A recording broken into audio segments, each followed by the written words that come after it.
hindi po na-pressure. Wala.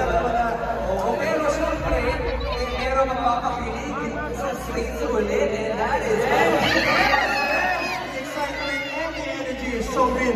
Grabe kayo mga kapamilya kami rin.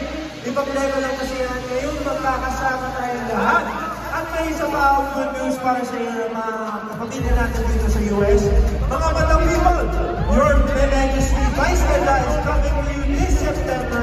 So magkita-kita po ulit tayo very, very soon. Wala man ang Vice is gonna come here.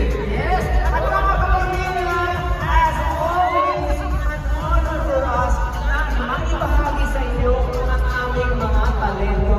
This is our way of spreading our culture saan man sa mundo. Dahil lagi tayong proud to be Pinoy, tama? Proud rin ako sa world-class, all-around performer na sasana ngayon sa entablado. Yes guys, nasaksihan natin ang journey niya as a talented young dreamer at ngayon, isa na siya sa pinakailahanaan total performers of his generation.